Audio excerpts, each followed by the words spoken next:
Tired of the everyday routine? Ever dream of a life of romantic adventure? Want to get away from it all? We offer you...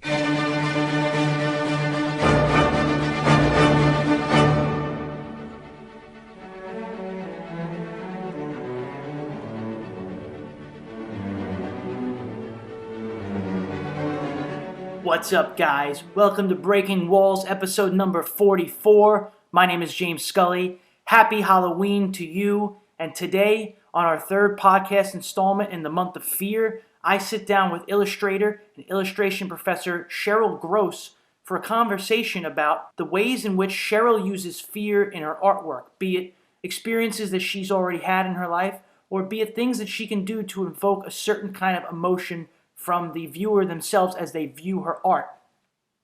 Cheryl has a very distinct illustration style that's a high compliment.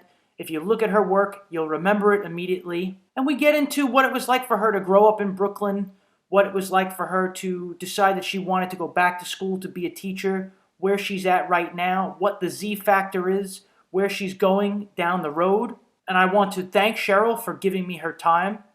Before I go on, as I always say, you can get these podcasts by going to soundcloud.com/the WallBreakers.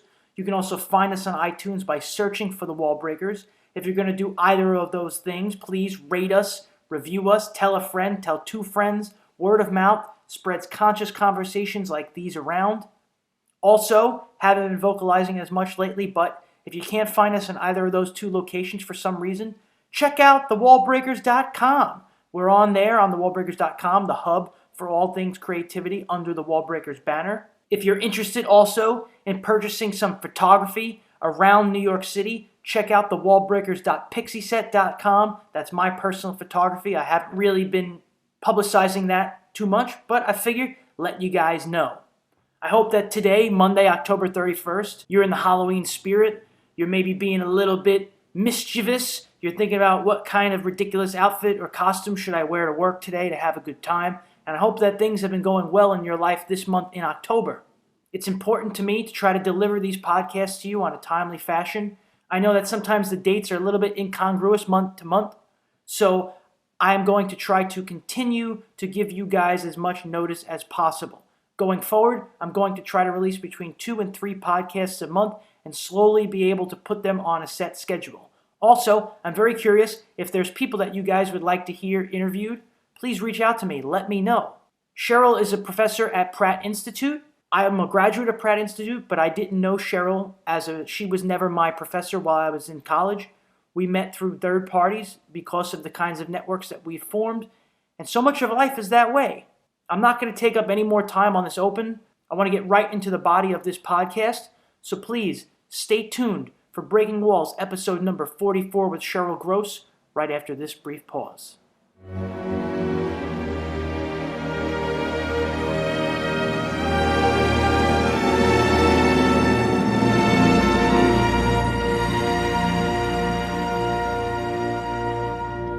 Hey guys, I'm back on Breaking Walls today, and my guest is Cheryl Gross, who's an illustration professor at Pratt. She's an illustrator. She's a former Brooklynite, now lives in Jersey, but a native daughter of Brooklyn.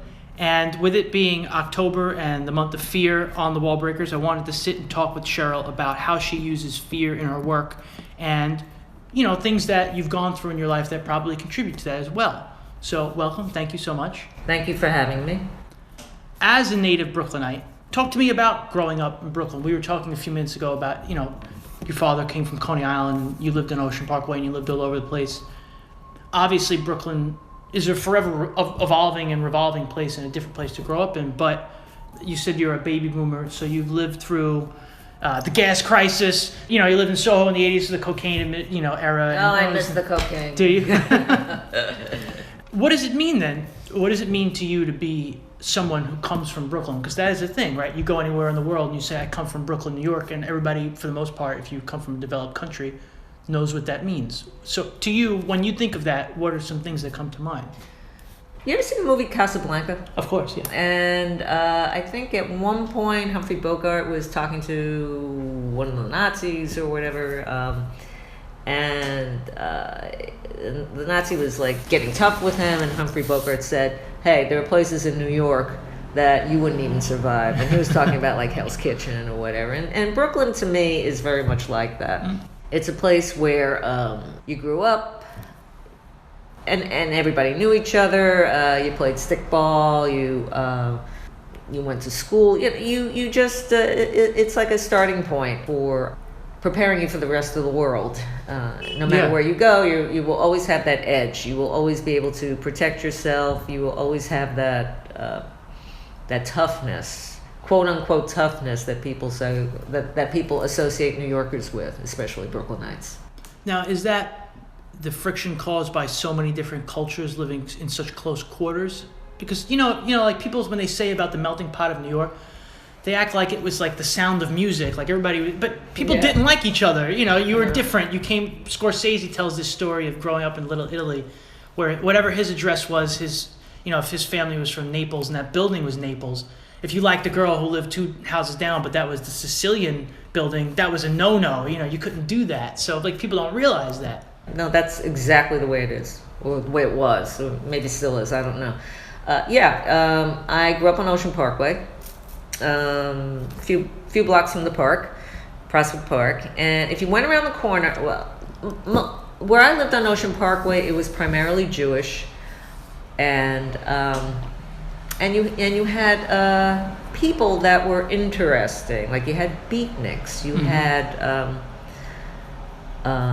interracial people, interracial couples, you had all kinds of people, and it was like, yeah, we all got along for the most part, but if you went around the corner, we had Irish and Italians that didn't like Jews, and they would pick on us, and so therefore we learned how to fight back, and one thing led to another, and then you had like little gang wars, so but like eventually I think everybody kind of grew out of it or moved away, but a lot of it was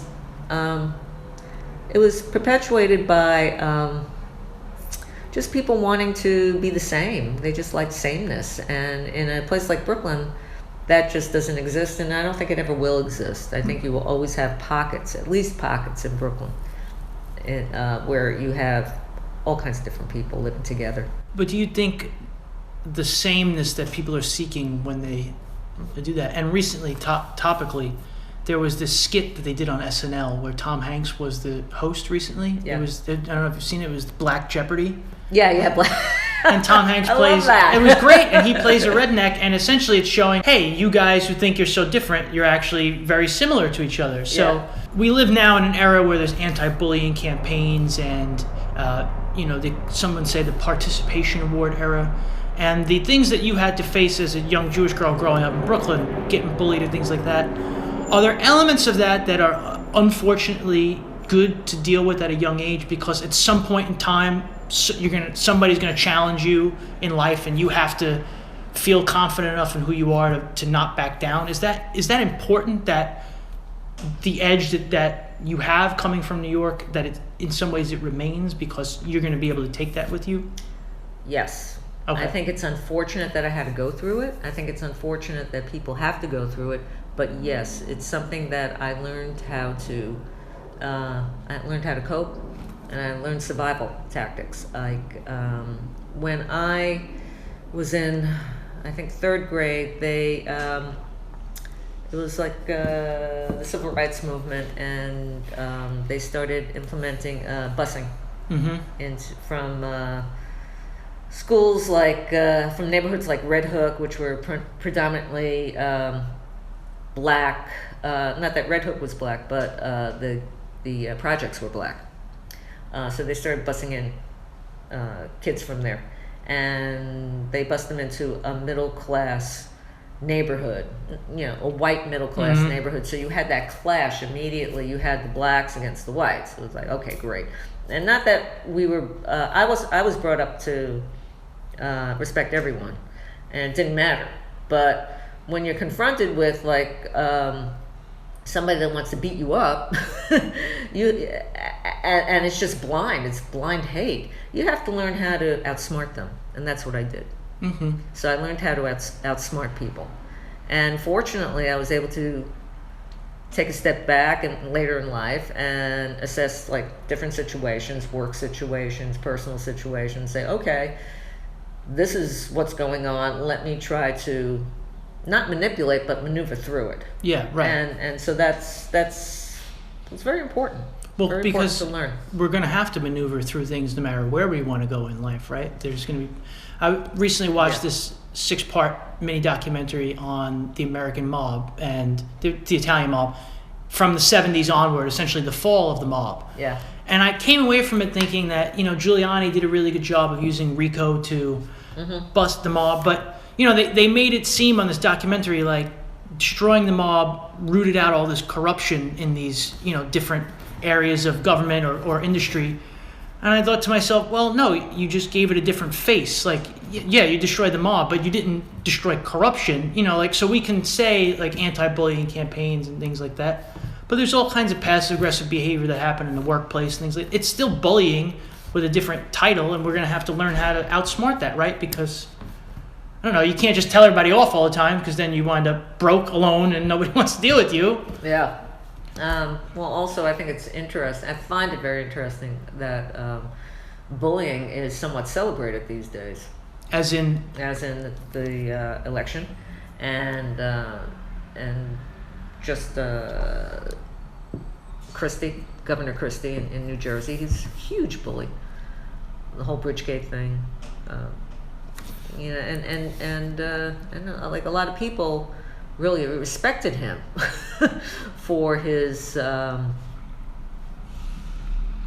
obnoxious behavior. And personally, I don't get it, but people like a tough guy. And I think that's also the thing with Trump. They like a tough guy, even though he's not saying anything.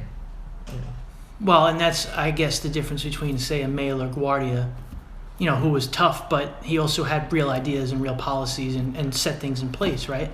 Well, he also had the people's best interest at heart. At least that's what I'm led to believe. Mm-hmm. Whereas I think today it's mostly about money and see how far I can get. Before anybody uncovers my bullshit? Or yeah. I think so too. Yeah, it's also a lot of arrogance. So, nobody's gonna touch me because I know too much about you. So right. If you screw with me, I will screw with you back tenfold. So it's like, yeah. Your upbringing as a Brooklynite, if you don't mind saying, your parents, where are they from? What kind of work did your parents do? My father was a furrier. He owned a small business in Brooklyn.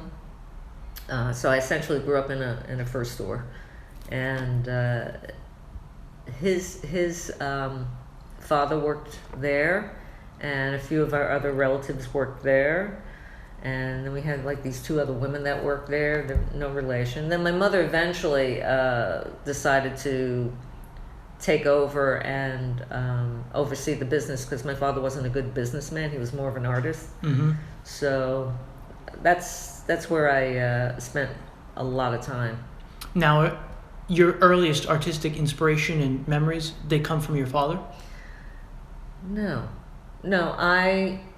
the business was the business, and I didn't really see him as an artist until much later in life. No, I was always drawing. I would sit down and I would just figure things out. I remember sitting and drawing and mostly drawing in like just shapes and but I would I knew where things anatomically were supposed to be. It's like I would draw like a circle for the neck or a cylinder for the neck, and so that eventually evolved into like, yeah, I'm an artist.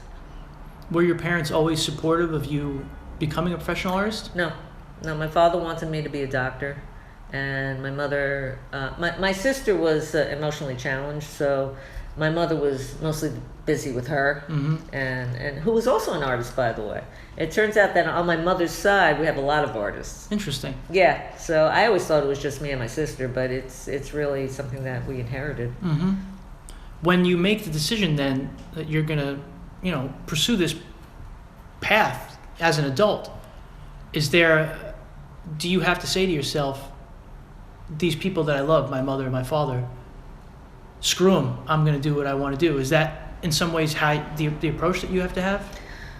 Yeah. Also, when I was growing up, we had satellite schools.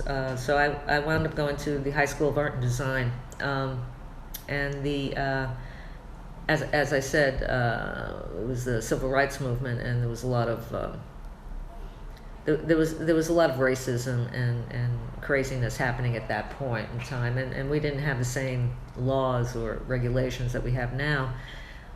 So my choices for high schools were Erasmus Hall High School, which at one point was a very good high school, but then it was like for shit, and I was not going there. And or my mother wanted to send me to private school, but I didn't want to go. So I ended up going to school in Manhattan, and that was a lot of fun. It just set me completely on a different path, and it was like, screw you, you don't know what you're talking about. I'm going to go do what I want to do, and that's what I did. As an artist, did you feel growing up that you were different somehow from the norm? Yeah, very much so.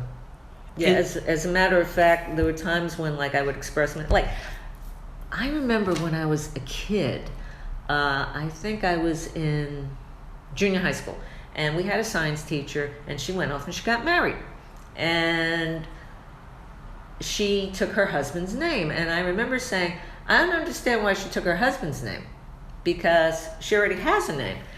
And this was before people hyphenated their names or, kept their own names or whatever. And my friends said that I was crazy and stupid. And I said, perhaps, but, I think that it's, she has a right to her own name, so why can't she just keep it? Mm-hmm. So I think on some level, I kind of was like a higher thinker. Sure. And to me, it seems like a lot of artists, and not interjecting myself too much in this, but I think we view the world in a certain way, and we use art as a tool to express either the frustrations from around us or the things that we're feeling inside that we need to get out there. Mm-hmm. And when somebody says that your work is like Dr. Seuss on crack, that's a compliment. It's not to somebody who says you're crazy, to them that would probably be an insult. How you said I'm different in a way, but you want to be different, and you want to take the norm and twist it just a little bit to make people uncomfortable. Well, I embrace it. That's really it. It's embraced. And I've always been different. And so, if you're told enough times in your life, throughout your life, like you're different and you're crazy or something's wrong with you, you either believe it and feel uncomfortable with it, or you embrace it. And I chose to embrace it. And I was lucky going to art and design because I found like-minded people. Mm-hmm. And that's why, I'll have a student or a potential student at Pratt come to me and say, well, why should I go to Pratt? And I'll say, well, it's very expensive, and you get a great education, but you're with like-minded people, and that's where it's all coming together. Because you can go off to wherever and get a great education and be very successful in your field or your chosen field, but if you're with like-minded people, you're with people that are just as crazy as you are, right? And you can exchange ideas. So that's what's so important. And I think you would agree, even if we're different, we're still looking for some sort of self-acceptance, and and there is no wrong answer as far as that. If that girl says you're crazy, I think that's her wrong answer. But because she felt differently, no, I'll take my husband's name. That's not necessarily wrong, but she should go and hang out with people who think that way as well, and you should go your way, right? Well, and then times have changed, and then people were hyphenating their names and not taking their husband's name, and that was fine. Mm-hmm. Do you remember a specific point in time or something like that where you either maybe you were this way from the very beginning, but you stopped feeling bad about being different and decided that, well, I'm going to be me no matter what, and I'm just going to go my own way? Was there a specific moment that caused that to happen, or? No, I think it was something that I always lived with. Okay. Yeah, I think that we're different, and that's just where it's at. When I started venturing away from my family and started making friends, a lot of the people that I sought out were very much like me, but on a different level. Mm-hmm. One of my best friends came from a single home. Her mother, her mother threw her father out because he was a gambler. She had 2 other brothers. So I hung out with a lot of people that were that didn't have normal at the time. White home. picket fence home type thing. Yeah, no, that just didn't exist. I mean, it's funny because I meet people now and they'll say, "Oh, I had a great childhood." I said, "Really?" Well, that's nice. And they said, "Well, didn't you?" I said, "Well, I grew up in a very crowded apartment with 3 other people, and no." I mean, yeah, I had times when things were okay, but for the most time, it was tough. But you learn to live with it and you learn to deal. So.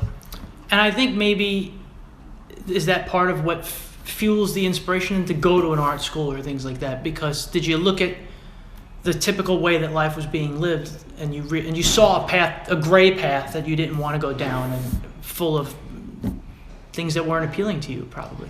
Yeah, I always wanted to be an artist. I always wanted to go to art school. I always wanted to get away, and at times I did, and at times I came back, and I think that's just life. But I didn't want to. I didn't want a normal life, and it's funny because now I sit and I think back, and I'll say, I couldn't have had a normal life because that just wasn't the hand that was dealt to me. Right.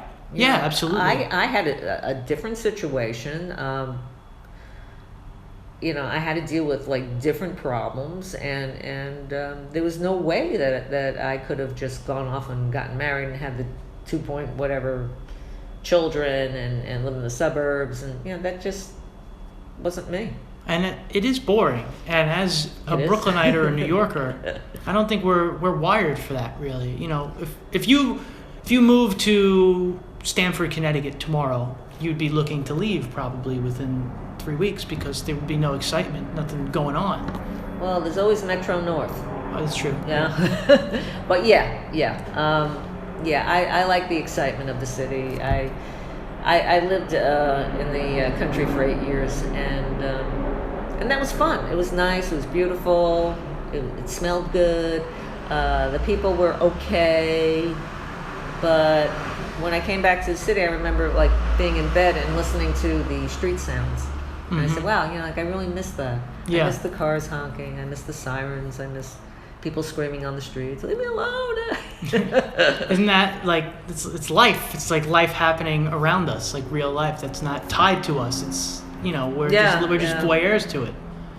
When you graduated college and entered the work world, now, I've spoken to Illustrator friends of mine who are my peers, and they all said, and this was said to them by you guys as professors when they were still in school 10 years ago, your only hope to make it as an illustrator is to be a freelancer, basically, because there are no more staff illustration jobs in the ad world and things like that. But when you were first starting out, that wasn't the case, right? You could get a good job as part of an art department. Mm-hmm. Why did that erode, in your opinion?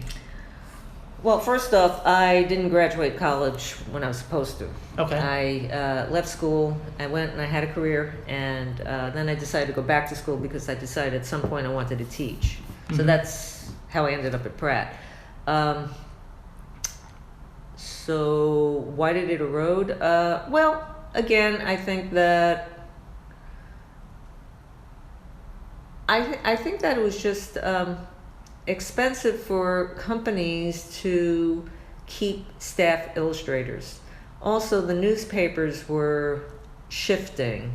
So, and a lot of the comics and cartoons and whatever were in syndication, so they would buy syndicated material. Then again, I think it started happening in the 70s or the 80s. I think it was the 80s. Stock photography and stock illustration started eating up the system, and put a lot of people out of business, which is unfortunate, and it really ruined a lot of careers. If I may ask you to just clarify for somebody who doesn't understand. When you say syndication, for instance, Charles Schultz's Peanuts, it goes national. Right. So that local artist who'd be making his own comic strip doesn't exist then, because it's almost like Ted Turner and cable, breaking through those regional outlets, putting other people at work that way too. Right. I guess so. It made good money for certain people, right? But for the average Joe, there was less opportunity. Yeah, unless you can get syndicated. And I think at that point, you needed some kind of I don't know, it wasn't easy, but it was easier then probably than it is now. But yeah, so if I were to approach a magazine or a newspaper, chances are it was very difficult to maintain that client, because they were off onto another realm, so to speak. It's like today, like with the internet, everything's on the internet. It's hard to get paid. It's hard to be hired. So you have to create your own little niche, so to speak. But yeah, it's you just do what you got to do. When you say it's hard to get paid, do you mean I have this gig, I've done the work, and now the client doesn't want to pay me? Well, that I kind of I solved that problem by using PayPal. Okay. Using PayPal and insisting on getting money up front. So if they decide not to pay me, then they don't get the work. And that's that. Now, how are you instituting that? Is it just because you, Cheryl Gross, have enough of a portfolio and enough contacts where, well, if you don't want to do this the right way, I'll just work with somebody who does type thing? Is that just leverage? Yeah, no, I just don't work with them. Somebody approaches me and I'll say, okay, this is what it's going to cost. This is, the time frame, blah, blah, blah. You get X amount of changes and that's it. And unless I know them, I insist on money up front. Mm-hmm. And do you find that your clients are usually pretty good about adhering to your asks? Yeah, because again, I worked with a lot of financial institutions, and they were always good at paying. Who's not good at paying? People that have small businesses. Okay. And hardly any budget. I worked for one guy. He was an independent filmmaker, and he wanted me to do a poster, and I was doing the poster, and in the middle of the job, he just said, I can't pay you. I said, okay. Stop work. I stopped work, and I took the work that I did for him, and I gave it to somebody else. I started making use of the material in other ways. I did the same thing with this one guy. He was a neighbor of mine. He said, okay, we were supposed to do this thing together. And he just couldn't sell the idea. And I said, okay, well, if you can't sell the idea, then I'm going to go and have it published somewhere else. And that's what I did. So I made the money, and he was cut out. So I think that if you're working for people that are like a little larger and that have the budget, then that's good. But usually, like little guys at this point, unless they have the money, unless they really want the work, they're not really all that great to work for. Is there, for you, now you say, a certain money up front, which I guess also functions as a kill fee if necessary. Is there a certain amount of fair time between completion of job and the rest of the payment received? Oh, yeah. Which for you is how long? It depends on what I'm doing. Okay. If it's something that's really labor intensive, I will give them a ballpark, and I also tell them that if you are going to supply materials, then supply them, and by the time I get them to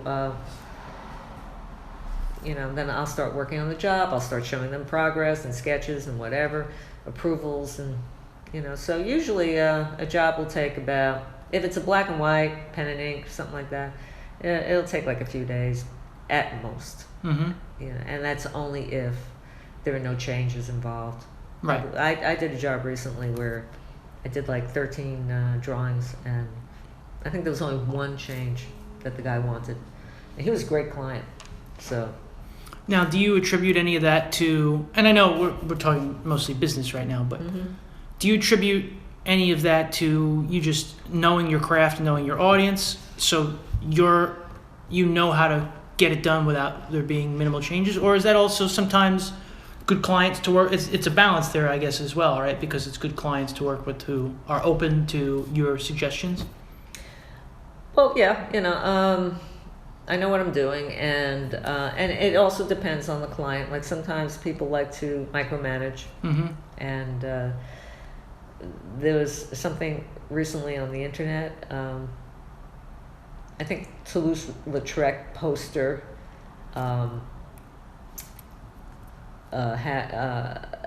and then there was a Toulouse-Lautrec poster, and then there was like a picture of a kitten. And it was like, I think the caption read, what clients do to micromanage whatever, the job, their input, and it was like, it was just really funny. It was like, okay, cat looks angry, make cat cuter, make it look like a kitten. It's like, it's like usually like people come to you and they know what they want, even though they say they don't know what they want. And usually what they want is not necessarily what you're going to give them. Right. I did another job where it involved a baby that was born out of a bathtub. It was called Tub, and it was a horror film, and it was great, and so my job was to design the baby and make him as disgusting as possible, and I did, and with input from the client, it wound up looking, in my opinion, like E.T., and I was like, ugh, man, this is so embarrassing. But like, what are you gonna do? And that's to you, that's something that you do it, you don't show it in your portfolio, and you take the money and move on, or? Well, I the initial sketch that I landed the job, I showed that in my portfolio. Right. But the finished model of the baby, it was like, nah, it looks so much like E.T. It was such a shame, because I had like this perfect horror story and character, and he just said no. I asked a few other people, and they said no, it should look like this, it should be like. I said, well, it's like, looks like E.T. He goes, oh, you think so? I said, yeah, I know so. I was always taught at college that it's okay to show a sketch in your portfolio as opposed to the final piece, because, like you're saying, regardless of this person's opinion or that person's opinion, it's your portfolio, so you got to put what you want in there because that's what you're going to feel most comfortable with. Sure. And so now I'm assuming that that's something you tell your students, and I think probably will help give them confidence in the end, right? Because if you're always waiting for someone else's approval to say this is good, then where are you going to get? I always make them show me sketches. Okay. And if they don't show me sketches, I yell at them. Why is that? Because I want to see what they're thinking, and I want to see if something needs improvement. And 9 times out of 10, things need to be redesigned, or the colors need to be changed, or the character needs to be facing a different way. So it's just helpful. And a lot of times, like, the student will deviate from the sketch, and they'll just do whatever they want to do anyway, or they'll take advice from one of their friends who isn't right. Because I know what I'm looking at, and I know what I want, and the assignment is something that I came up with, so therefore I'm the client and the art director. And but a lot of times, like, I'll see sketches and I'll say, I don't even want you to go to the finish. I make them go to the finish anyway, but I'll say, no, I don't want you to go to the finish. I really like the sketch. The sketch is like complete. So, I make them keep the sketch as well, or I tell them to keep. I don't make them do anything, but. Right.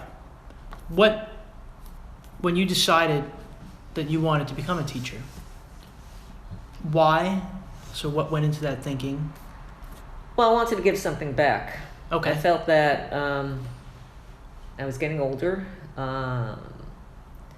I had a lot to say, and I wanted to do something for the common good. I'm not a doctor, or I'm not about to go off to war and fight for the country. So I figured if I could help people in this way,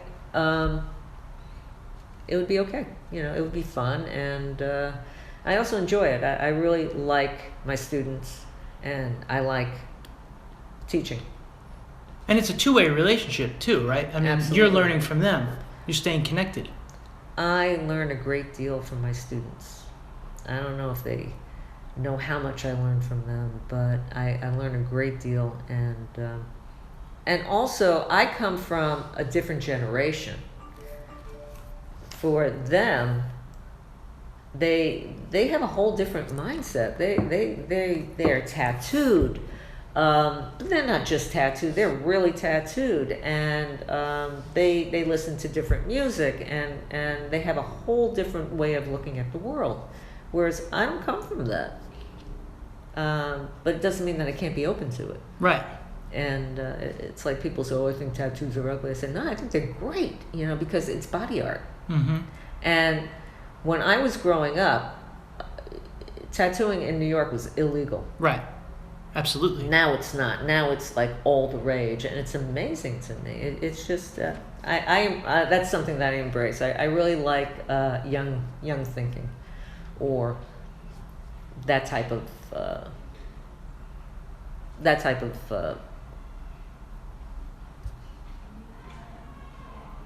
lifestyle. Mm-hmm. Yeah. Well, I think also, no matter how old we are, I believe, I still feel like a kid. And I've talked to my mother about that. And I said, as a kid, you think when you get sent to bed or something, you don't want to go. And you think, someday I'll be an adult. Yeah. And you think you're just going to wake up one day and you're going to be an adult. And it's like, well, no, actually, I have lived every moment of time between then and now. And suddenly one day I was paying bills and I had to go to work, and it wasn't like, I stepped through a portal and came out. How did that happen? Right, exactly. So to stay connected to the younger generation keeps the lines with, communication going. So now you're pulling from things you learned as a child, other generations and things like that. Mm-hmm. How you said that they've taught you a lot, your students. Are there specific things that come to mind that have influenced your work that, if you weren't a teacher, I mean, of course, you go down another path then, but are there things that you say, I know that because of these things that I learned from my students? Are there specific things that you can recall? Just how to use social media. I personally, I need help with that. Mm-hmm. In a lot of ways. How to deal with just acceptance in on every level. Transgender. What gets me about working at Pratt, and I love this, is the fact that we have a transgender community, and it's embraced, and it's wonderful. So I have learned to be more open-minded. Not that I wasn't before. It's just, again, it's almost foreign, mm-hmm. in a sense. So, yeah. Is that what makes some of your peers who are more closed-minded so closed-minded to any? I mean, well, I'd like to think that, let's say homosexual. In 2016, that's less of a big deal than it was 10 years ago, 20 years ago, 30 years ago, etc. And now transgender is something, as in some ways of the culture, it's, as an outsider, one would say as an offshoot, even though somebody on the inside might disagree. Is it just that it's foreign? Is that what makes people closed-minded? I don't understand this, so it must be bad? Yeah, I guess so. I try not to hang out with people like that. Unless, of course, there's store owners or whatever, and it's like I'm just walking in there to buy something for my dog or whatever. Yeah, I don't usually hang out with people that are close-minded. You know, I would hope that most of my friends, if not everybody, were tolerant in every way, shape, and form. Sure. But I also think your art, it's in some ways designed to make those closed-minded people uncomfortable on purpose. Where, you know, to me, when I look through your work and you know, I'm familiar with it, there are a lot of Americana influences in there. You know, it's not totally devoid of that at all. There's a lot of American folk that I see in there. But, you know, I mentioned an illustrator, Stephen Gamble, who, you know, he was illustrating books like Haunted, you know, children's books that were about hauntings, but the kinds of pencil and graphite illustrations he was doing were very uncomfortable for a little kid to look through. It's like really scary as a kid. And I could see your work being similar for an adult in today. How do you approach that then when you think of your own style, and you do have a style, and I'm sure it's evolved over time, and what are you trying to accomplish when you create, let's say, the Z Factor, the illustration specifically in the Z Factor? What's the mindset? How do you want the viewer to react? What do you want them to take away from it? Well, the Z Factor is telling a story of something that was an accident and became the norm. And it was painful and uncomfortable for all concerned within the story. Mm-hmm. And it is a metaphor for the world that we live in today. Mm-hmm. And the world that we live in today is very uncomfortable. Unless, of course, you live in a gilded cage or whatever, and even right. Still it's uncomfortable. I want people to react to it. It's kind of like that old like illustration theory. Like, you know, your audience has the attention span of like maybe 2.5 seconds. You got to grab them, and then like once you grab them, then they have to go back to the source and read the story, see the movie. Play the game, whatever. And so that's what I'm trying to do. I'm trying to capture everybody or my viewer within that 2.5 second, maybe now even less, and time frame, and then like bring them back and say, okay, now read the book and see how it pertains to the world in which we live today. Mm-hmm. So that's basically it. I guess you would agree also, differences make us think, right? So you want to take something and turn it just slightly on its head. Is there also an understanding of marketing on your part where you think, well, I can't go so far off the deep end that I lose everybody right off the beginning. Like, there has to be some tie into familiarity in order to corrupt it. Is that a conscious thing as well? Sometimes. And then I go back to, once I started this project, and it seems to be one of these lifelong projects. When I started it, I had my doubts, but the reaction immediately was positive. So I decided to stick with that. And every time I start wavering, you know, like, oh, maybe I should be a little more conservative. Maybe I should not put a blowhole on somebody's back. Maybe I should not stick a wheel in somebody's head, you know, or maybe I should not talk about how my people in the books reproduce or whatever. Maybe I shouldn't do that. And then I said, you know what? It doesn't matter, because if you like it, you'll buy it. If you don't like it, you won't buy it. You won't read it, and that's okay. In talking about what you just said, when we think about fear, if you were to change your approach, that's fear of like something like someone that doesn't exist. It only exists in theory. Like, that person might not like it, but that's not your friend sitting next to you explaining why they feel uncomfortable, right? I've had people feel really uncomfortable and were not afraid to tell me. I remember I had this one friend, we're not friends anymore, and she said, you worried me. And I said, well, what are you talking about? And she said, well, look what you're doing. And I said, yeah, so. I said, well, what about it makes you feel uncomfortable? I said, you need to come to terms with however you're dealing with whatever I'm doing, because you're being judgmental and you don't know what you're talking about, because you're just looking at it at face value. And if I'm going to have people look at it at face value, then fine. So the ones that are made to feel nervous, then they're made to feel nervous. And that's just too bad. And then I get a little defensive, but then again I say to myself, okay, if I make people uncomfortable, then that's just the way it is. I mean, Cubism made people feel uncomfortable. Impressionism made people feel uncomfortable. And that was nowhere near what I'm doing. I mean, it was radical at the time, and that was great. And it was progress. So, hopefully my work is progressive enough for people to eventually say, okay, well, this was, brilliant whenever it existed, and that's good. Well, I guess also if you think about the opposite of uncomfortable is comfortable.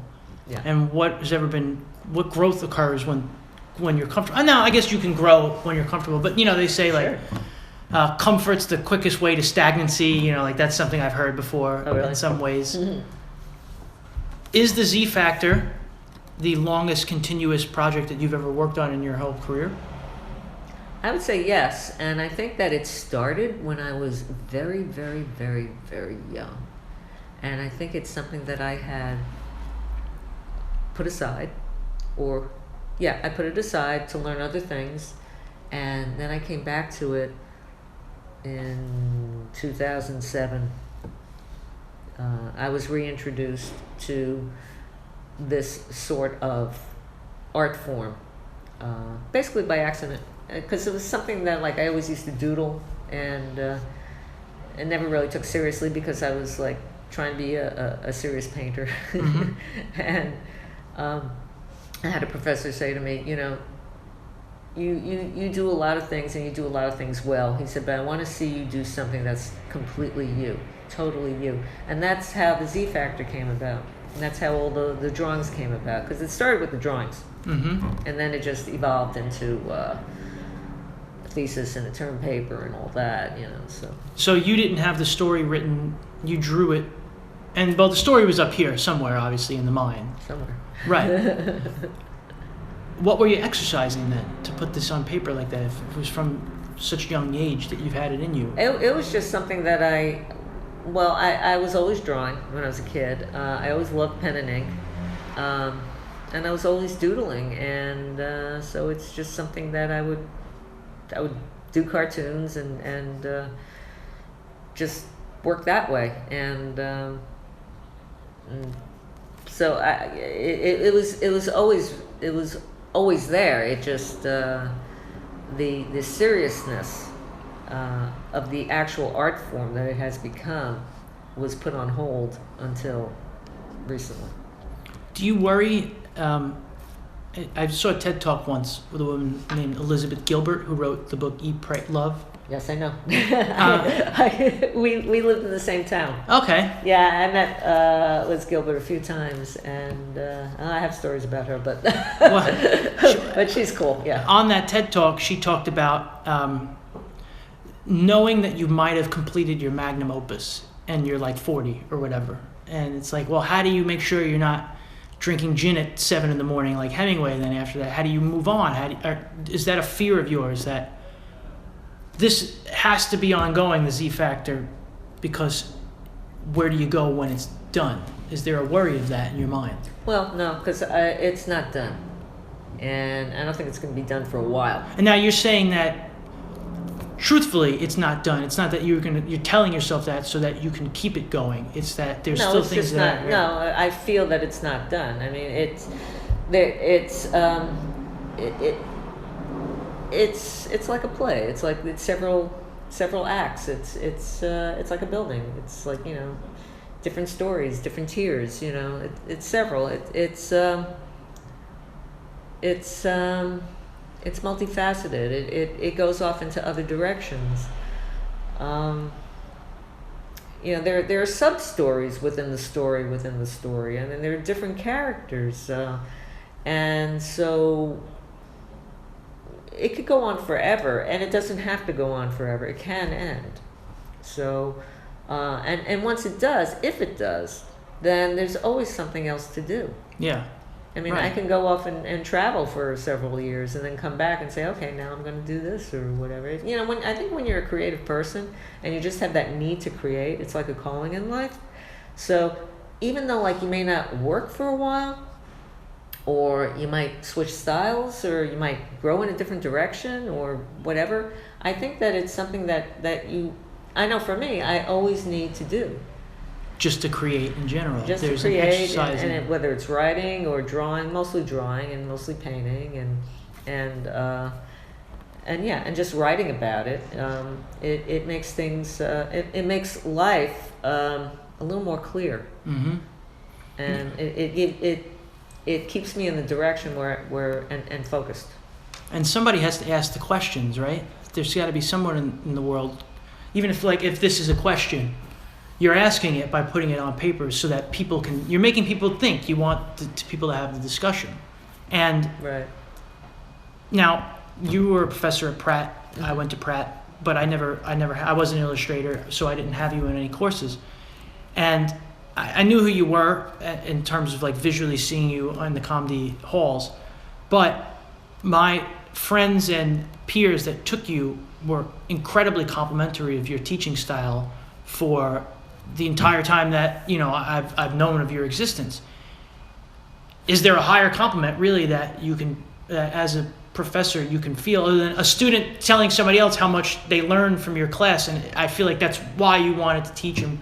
You're talking about these questions, and you said you wanted to give back, and I think some of that is probably also, and maybe I'm interjecting myself too much here, but part of the reason why you wanted to give back was because you saw things being done shitty in some aspect of it, and you said, well, I know the right way, and I've got to teach the other generations the right way, so how are they going to know if nobody teaches them? Do you agree with that? Well, first off, that's a very high compliment. Oh, thank you. You're welcome. So thank you very much. When I went back to school, I saw the way some of my teachers were teaching, and I would say to myself, well, how do you paint that way, or how do you implement that idea? And they were just like, okay, just do it. And so, okay, so you would do it, and you'd either do it successfully or you'd fall on your face and take the hit. So I just felt that the more information I could give somebody, the less they'd fall on their face, and the more they would hopefully understand what direction they could go in. Because that's what you're doing. You're steering them. You're right. Steering, like Obama steers a ship. You're steering the other generation as a ship, and hopefully they'll get there eventually. Well, I think even in that metaphor, you're steering them out of the harbor into an ocean, right? And you're just giving them the foundation to sail, and then they're going to go wherever they're meant to go. But you give them the tree branches or the tree roots to grow in the way they want to grow. You mentioned earlier about the possibility of the movement towards university teaching at Pratt, or when you say university, like a Yale or a Harvard. The other day, somebody was telling me that this could be totally apocryphal, but a lot of lectures at Harvard, students don't go to the class. They record all the lectures and give it to the students, and the students then play it back at 1.5 speed to digest it even faster so that they can go on with their studies. Mm-hmm. You can't teach art that way, I don't think. Now, I didn't go to Yale or Harvard, so I don't know what the courses that are being taught are, but I'm not saying that that's what would happen, but the only way that I think you could teach creative arts is hands-on, through perspectives, through communication. Art is the art of communication. My degree is in communications design, not graphic design, because that's what graphic design really is, communication. Yeah. It worries me that people in charge have their head up their asses. And once again, it goes back to, but if you're an 18-year-old kid going to school, you don't have enough life experience to know any better. But if you're taught the wrong way... Well, is it the wrong way? Or is it the new way? I don't know. See? Right. That's the question that I'm asking. It's like you take autism, for instance. We have a lot of people that are autistic. So what does that make them? Is it slowly making them part of the norm? Are we going to be divided? People that think this way and then people that think that way? I hope not. Well, think about it. Right. Yeah. So does that make them any less important? Does that make them any less smart? Or what? Are they smart in different ways? Maybe they need to find a different way to function because they can't function in our world, or so I don't know if and also when you take that example of Harvard or Yale, and students are being fed information at a higher speed, is that because of the internet? Is that because of computers? Is that because of cell phones? Is that because our attention spans are not as long as they used to be? I felt my attention span shrink I feel like I had a longer attention span as a 15-year-old than I do as a 30-year-old. Me too. That's bad. There are times where I force myself to, I have to disconnect from all means of, and I'm not even an over user of technology. I'm normal. How many times am I walking in a subway station and the majority of the people are looking down as they're walking at their phone? Or I was walking behind a guy in the street the other day who I had to step around him, and I realized as I went past him, he was walking and watching television on his phone at the same time. And it reminds me of my grandmother calling it the boob tube. TV's the boob tube. And I said it finally clicked in after all these years, and I said, it really is the boob tube. You could have stepped in an open manhole and you'd be dead right now, all because you were too busy watching television as you were walking. Anyway, that's a rant, but... No, but you're right. Well, because, we're in New York City, right? Right. I left New York in 2014. I didn't know I would be coming back. Serendipity brought me back very quickly, and it also brought me back with a renewed sense of love for the place I grew up. So, as a funny story, in March, I was giving this talk to some UK high school students. And when I left, it was down in Lower Manhattan. And it was a cold, clear day. And I said, all right, I'll walk to South Street, and then I'll just head over to Whitehall to take the R train back. And it was beautiful out, clear, and there's shots of the harbor, and I was snapping photos as I was walking by. And everybody was just going about their business or whatever. And then there were these two teenage girls who were like this, what I assume was taking photos of the harbor. But as I walked by, I realized they were just taking selfies. And I just thought to myself, just turn the camera around, look around. Stop looking inward, look outward. Look at, as an artist, look how much there is to pull from around here, inspiration-wise. But you said... Yeah. Sorry. No, but you're right. Well, think about it. Is there an expiration point then, as a teacher? You're saying the students teach me so much, they help keep me current. Do you worry that there comes a point where you'll no longer be able to relate because the set of circumstances that somebody grew up with are so vastly different from yours that unless you walked a mile in their shoes, you wouldn't know? I think that I have to adapt to their behavior and their environment because it's different than mine. It's different than what I know. It's I have a policy in my class now, no texting during class. You can text on the breaks, don't text during class, because I was finding that I'm giving a critique and everybody's texting. I'm no, I don't think so. This is rude. Yeah. Oh, I'm sorry. And then they keep doing it, and it's no. So I have the policy, it's stay off your phone. And if I catch you on your phone, your grade's going to take a hit. Right. And that's what they understand. If that's what you understand, then fine. Unfortunately. So I think that eventually it might reach an expiration point. I don't know, I'm going to try to hang in as long as I can. It's interesting. I was driving fairly recently, and I was driving down Broadway towards a city hall.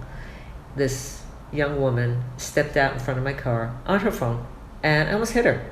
And I slammed on the brakes, and I hit the horn, and she got pissed off at me, and she started yelling at me. And I said, this is highly unfortunate, because I almost killed her. And she thinks that's your fault. Yeah. She was not in the crosswalk, and she was coming out between cars. So that's really dangerous. And she was not paying attention, and she was just assuming that she could just walk. In New York City?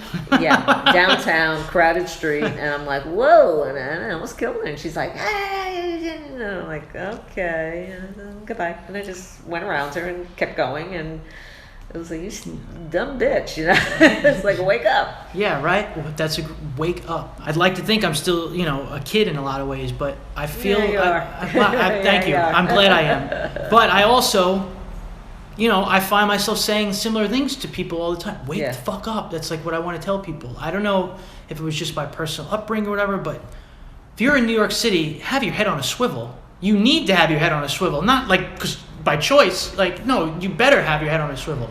I heard a story of a woman who was killed because she was texting and the elevator doors opened, she stepped in, but the elevator wasn't there and she fell down the shaft. Like, I think that was Young and Rubicon or something like that. Maybe. Yeah. I think it was that. I'm not sure. Oh, well. Right. It's population control in a new way. Yeah. I guess. Okay, with all of that being said, how do you stay present today in the sense that how are you, you've got a lot of life experience, but it's still New York City. It's a hard financial climate to live in for no matter, unless you are so wealthy that you really are above it, you could be making $1 million a year and be broke at this point. Sure. How do you not get trampled even mentally by that kind of lifestyle? Because it seems like New York's always been that way in a lot of ways. What are some things that you try to take into account as you live each day, and how do you set up those fail-safes for yourself to make sure if I'm going too much one way, how do I pull myself back to the middle? Well, I have a dog, okay, and the dog keeps me present because he's always in need. And he's not a pain in the ass or anything. He just is a dog, and he needs to be walked, he needs to be fed, he needs to be paid attention to. Yeah, he knows nothing about texting. Well, I don't know. Yeah, he doesn't like when I take his picture. I don't understand what. So I have the dog. I also have learned through experience and through like hard times that where I am now is a good place to be. Hasn't always been that way. I've had times when it's like I really don't want to be here. I don't want to do this. I was miserable. But somehow I pulled myself out of it, which was great, and I've grown older, and I've been doing yoga, which also keeps me in a good place. I'm able to reflect while I'm doing it. It's meditative. It keeps you present. It keeps you in the moment, and I'm the type of person like, okay, I've been there, done that. Now, like, what's happening like 10 years from now? I am like way into the future, which is not the best place to be sometimes, but what are you going to do? So I think just pausing and taking the time and just stopping and reflecting, that helps me focus and be appreciative where I am. Of yourself, right? Myself and actually my environment. It's like I live in Jersey City and I really like it. Right now I'm like with you here in Brooklyn and I really like it. I'm okay where I'm at. If I were in a place like Syria or whatever, I don't know if I'd like it, but there are other places to be that aren't as comfortable as here. I think it's mostly about the journey rather than like the outcome or whatever is going on. And also it's like you go through extreme highs and extreme lows. You can't be at that high all the time, even though like sometimes I would like to be. I want to have like 10 shows lined up. I want to have this, I want to have that, but you can't. You need periods where you have to rest, and that's what I've learned. Yeah, that you need to rest, you need to reflect, you need to chill, you need to meditate.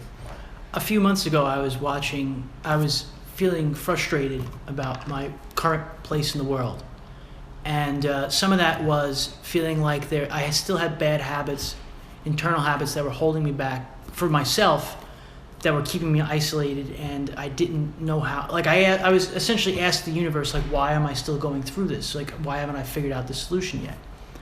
And I made a cup of coffee and I sat down and I put on an episode of Bob Ross' Joy of Painting. Yeah. And he was painting the mountain, and he said, and remember, next to every highlight, you need shadow, because what are our highlights without our shadows? Yeah. And it like clicked in, and I was sitting there and I said, Bob Ross, all those years that you had this PBS show, you were just like doing light work. You were painting, but you were teaching people consciousness as you were going here, from your years of like being in Alaska, and it like I was like, oh, thank you, Bob Ross. Like it's true. So you need those low points, right? Because without it, what? Yeah, without it, you're like a live wire. And that's what happens. It's like when you see people when they're on like continuous highs, they eventually start losing it. It's like they start imploding. Because you got to be grounded, right? There's no balance there. Right. So you have to stop and reflect and say, okay, and then you can get back onto it or whatever. Now, you recently had a show in September. You just mentioned about, wanting to have 10 shows lined up and things like that. It's not always possible. Yeah. So what's going on right now? Like, what do you have coming up?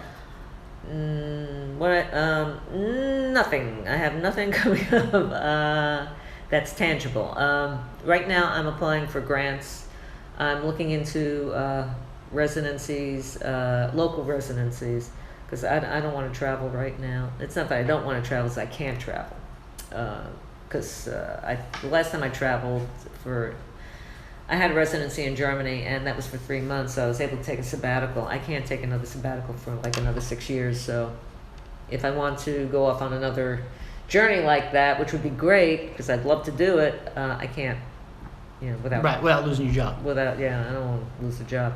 So, so right now I'm at a point where I'm doing more work. I'm replenishing my supply of work. I'm working, and I'm putting feelers out there. And like I said, I applied for several grants. I've applied for several shows. And I'm looking into like a few residencies. It's mostly working. It's mostly about the work right now. And are there periods of time of the year, like is the winter a slow season for galleries because of snow and people, it's harder to get? Is that a thing? August is usually slow for galleries because they usually close what they used to close in August. Is that because Italy takes off the month of August, or is that I guess so. Yeah, everybody takes off in August. They go away. Yeah. In the wintertime, things slow down, but if you have a show schedule, then you do your show. Right. Hopefully, people will come. My last show, it could have been a little more well attended, only because of the bombs that went off in the terrorist attacks in Chelsea. Yeah. So right. It was like that weekend. Yeah.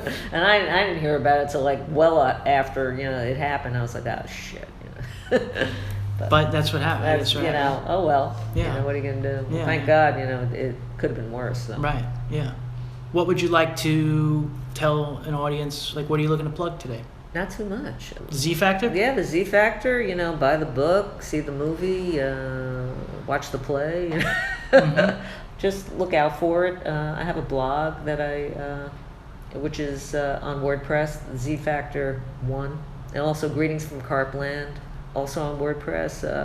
Again, I'm the second book, Greetings from Carpland, is in the process of being edited right now. That is hopefully going to be published at a later date, and hopefully there'll be a show to accompany it, or the show will come first, and then it's all in the planning stages right now. And again, we see, we'll see. Nothing's cemented, so we'll just see how things go. If people wanted to reach out to you on social media, do you have a Facebook fan page? Yeah, I have Greetings from Carpland. I'll include all these as links, by the way. And I have, Cheryl Gross, 144, I think I am. Okay. That's Facebook. I have Twitter, Cheryl Gross. Or they can just email me.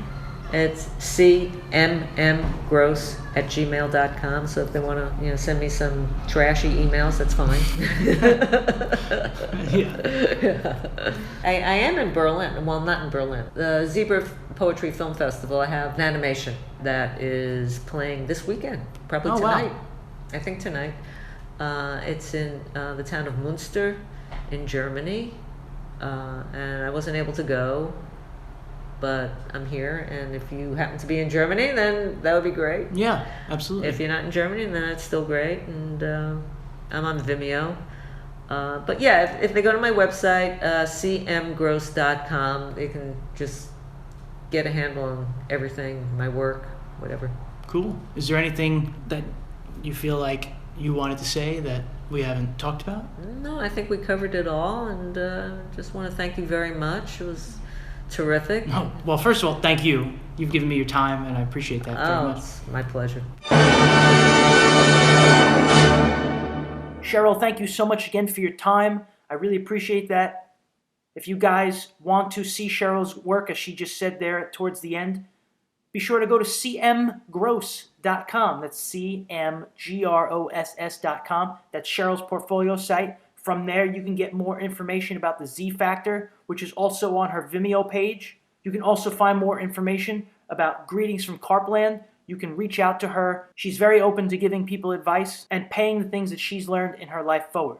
As we head into November, it's a good time to have faced the fears that were going on in our lives and start to become filled with gratitude about the fact that, as Cheryl said, she's living in the moment. She's being present. It's hard, I think, to have lots of gratitude if you're never fully yourself in the present moment in your own body, because you're always somewhere else. My exercise to myself in November, as we come into the time of the year where it's Thanksgiving, is to be very thankful for the friendships that I have in my life that I sometimes don't spend as much time cultivating as I would like to, for the talents that we can continue to build in and of ourselves, for the ability that we have to get up and go and to live in a great city like New York or wherever you're from, to be one with our surroundings and enjoy where we are in that moment. Cheryl lives in Jersey City. She really enjoys the fact that she can be there. She can jet into the New York City anytime that she wants. I'm excited, guys, to bring some things forward to you that I've been working on in 2016 in the coming months. I just finished the first draft of a manuscript. It's being copy edited as I sit here and speak. I am hopefully going to be introducing to you a line of t-shirts very soon that I'm working on with a friend, so stay tuned for that. If you're interested, like I said on the opening, in purchasing some photography as I sit here and continue to shill, do so at WallBreakers.pixieset.com. I travel around New York City. I love to shoot photographs of my surroundings, and I thought, why not try to sell a few of these photos? They are filled with my love and my emotion, and I would be happy to give them to you. I will return with Breaking Walls episode number 45 in a few weeks. I'd like to give as much lead time to tell you who's going to be on that podcast. I know at this moment who it'll be. It's a she. That's all I'll say right now. I'm excited to tell you guys who that is in the coming days. November is my favorite month of the year. Selfishly, that's because my favorite holiday, Thanksgiving, is in the month, and my birthday is also in the middle of the month. So my birthday wish is that we all come together. Remember that we're not alone in this world. We've got each other's backs. If you just keep getting out there, guys, and keep breaking those walls, you'll find that on the other side of that wall is another road to keep traveling down filled with new experiences. So keep breaking those walls, guys. My name is James Scully. This has been Breaking Walls episode number 44. And until next time, I'll catch you on the flip side. Thank you very much.